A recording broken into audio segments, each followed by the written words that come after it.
Assalamualaikum warahmatullahi wabarakatuh. Waalaikumsalam warahmatullahi wabarakatuh. Selamat siang sahabat podcast Pasbar, Dialog Tanpa Batas.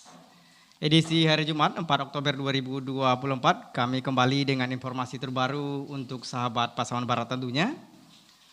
Mengulas kembali tragedi gempa bumi yang terjadi di Pasaman Barat, lebih tepatnya pada bulan Februari 2022 yang lalu, di mana gempa bumi ini banyak menelan korban jiwa dan juga mengakibatkan kerusakan, baik itu infrastruktur maupun rumah-rumah warga. Dan juga banyak isu yang beredar bahwa mengatakan pemerintah daerah Kabupaten Pasaman Barat seakan lengah terhadap korban gempa yang terjadi pada 2022 yang lalu. Sebenarnya apa yang terjadi dengan bantuan bencana gempa yang terjadi di Pasaman Barat? Untuk itu dan untuk mengulas lebih dalam tentunya terkait dengan bantuan bencana gempa yang terjadi di Pasaman Barat, kami telah hadirkan Kalaksa BPBD Pasaman Barat, Bapak John Edward. Assalamualaikum Pak. Waalaikumsalam. Bagaimana kabarnya Pak? Sehat Pak? Alhamdulillah sehat. Assalamualaikum warahmatullahi wabarakatuh pada pemirsa semuanya.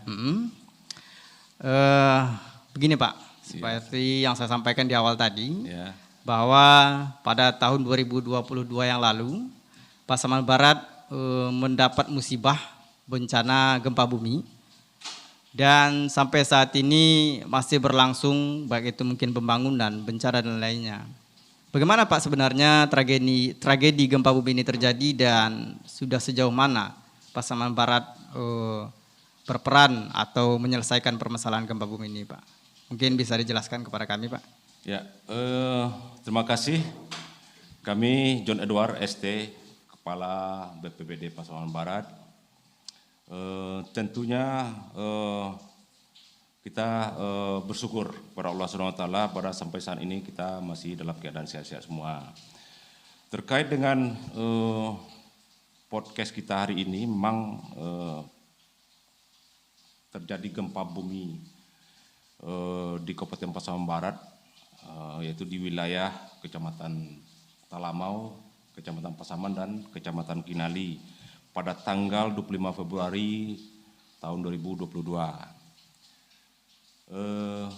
Gempa bumi ini berdampak banyak sekali kerusakan yang ditimbulkan oleh bencana alam gempa ini. Pertama, infrastruktur pemerintah seperti jalan, jembatan, rumah sekolah, rumah-rumah ibadah, dan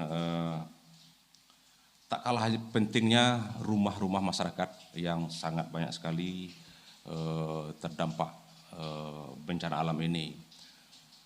Terutama ada yang dikategorikan rusak berat, ada kategorinya rusak sedang dan rusak ringan. Alhamdulillah pemerintah Kabupaten Pasaman Barat dapat menyelenggarakan ini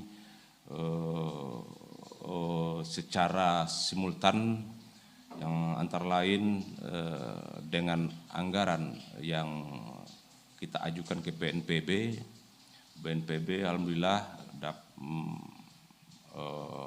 dapat juga berkontribusi terhadap pemerintah daerah, antara lain memberikan bantuan khusus rusak berat yang diselenggarakan oleh BPBD Pasaman Barat sebanyak 1.111 unit rumah yang rusak berat.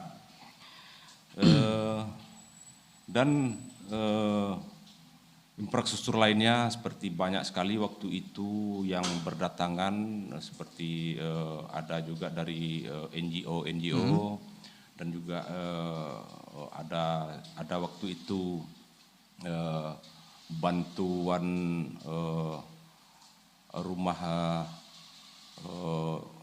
rumah yang dilaksanakan oleh organisasi masyarakat lainnya. Tentu ini sangat berterima kasih sekali kita waktu itu, karena skala gempa bumi waktu itu di Pasaman Barat sangatlah besar sekali. Tentu semua elemen masyarakat dapat membantu waktu itu. terkait dengan tanggung jawab dari pemerintah daerah memang sampai saat ini masih dalam pelaksanaan. Demikian. Baik. Kembali kita ulas Pak, terkait dengan tadi Bapak sudah sampaikan bahwa tentu kita fokusnya ini adalah kepada masyarakat terlebih dahulu Pak. Karena kalau untuk infrastruktur jalan atau katakanlah kantor-kantor dinas itu kan istilahnya nanti bisalah menjadi poin kedua bagi pemerintah. Yang terpenting kan bagi Pemda ini atau pemerintah daerah Pasaman adalah rumah warga. Gitu, betul, Pak. betul. Seperti yang Bapak sampaikan tadi dalam rumah warga ini yang rusak ini kan ada 3 kategori ini Pak. Iya betul. Ada kategori rusak berat, ada kategori sedang, ada yang kategori rusak ringan, gitu Pak. Dan BPBD sendiri, menurut informasi yang saya dapat, ini terfokus kepada pembangunan ataupun memberi bantuan terhadap rumah-rumah warga yang rusak berat. Rusak berat. Bagaimana sebenarnya dan apa sebenarnya yang disebut dengan rusak berat ini Pak? Iya, terima kasih. Ya, kita kalau merujuk kepada Permen PU nomor 45 tahun 2007 tentang teknis pembangunan bangunan gedung pemerintah, bahwa bangunan dengan kategori kerusakan berat adalah kerusakan bangunan dengan pada sebagian besar komponen bangunannya, baik struktur maupun non struktur, yang apabila diperbaiki memang dapat berfungsi dengan baik sebagaimana mestinya. Oke, itu tadi makna dari rusak berat tadi Pak, yang rumah rusak berat. Oke, tentu di dalam pelaksanaannya Pak, ada kategori-kategori yang harus dipenuhi jika dikatakan rumah tadi masuk kategori rusak berat gitu Pak. Ya, betul. Tentu ada standar-standarnya. Betul. Dari BPBD sendiri bagaimana Pak menilainya? Apa kategori-kategori yang digunakan oleh BPBD mengatakanlah rumah tadi kategori rusak berat? Gitu. Ya. Sesuai dengan lampiran Permen PUPR nomor 29 tahun 2018 tentang standar teknisnya, pelayanan minimal pekerjaan umum dan perumahan rakyat, disebutkan bahwa rumah rusak berat itu adalah rumah yang kriteria kerusakannya yaitu bangunan roboh atau sebagian besar komponen struktur rusak, ya. Seperti bangunan roboh total, atap jatuh, balok dan kolom serta lantai itu patah. Dinding, pintu dan jendela sebagian besar runtuh dan roboh.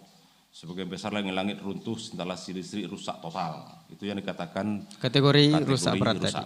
Berarti BPBD ini memang terjun langsung ke lapangan Pak ya? Ya. Mengecek langsung dan mendata langsung bahwa rumah warga tadi betul sesuai dengan kategori yang sudah ada gitu ya. Pak ya.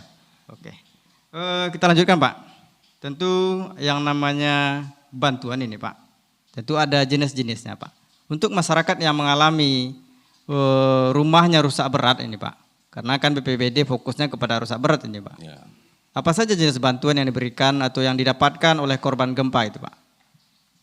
Ya, ada pun jenis bantuan yang didapatkan oleh warga, yaitu bantuan yang dikatakan rusak berat.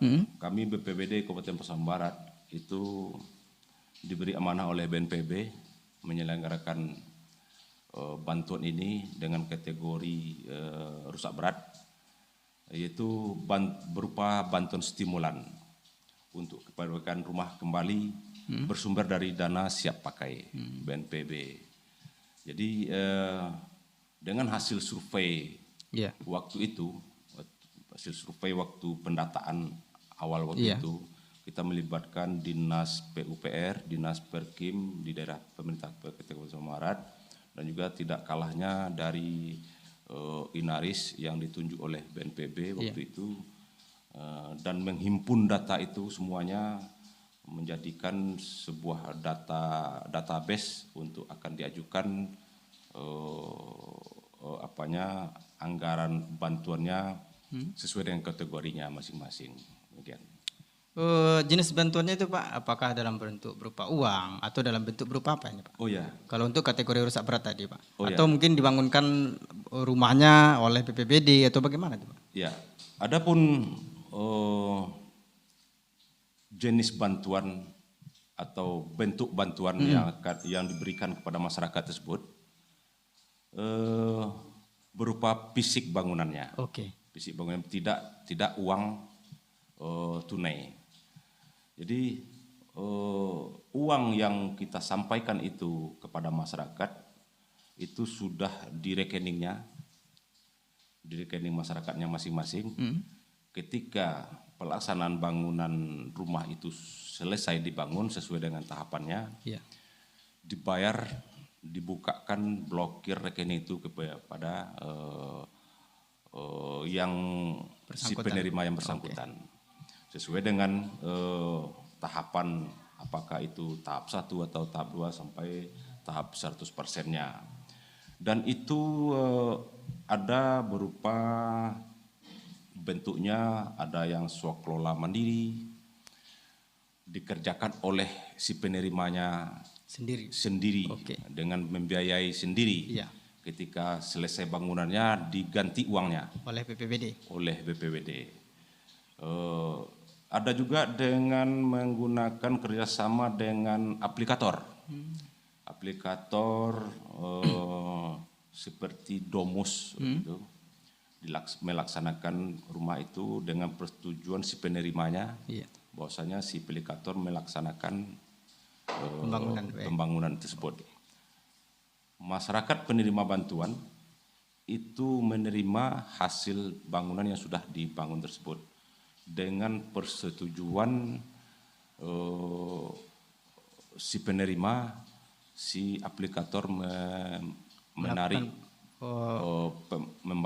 pembayarannya kepada BPBD. Baik, sahabat dan pemirsa podcast Pasbar, itu tadi sudah dijelaskan oleh Kepala Kalaksa atau Kalaksa BPBD Pasaman Barat, Bapak John Edward, terkait dengan jenis bantuan yang didapatkan oleh korban gempa Pasaman Barat. Dan kita akan kembali setelah beberapa pesan berikut, kita break sejenak.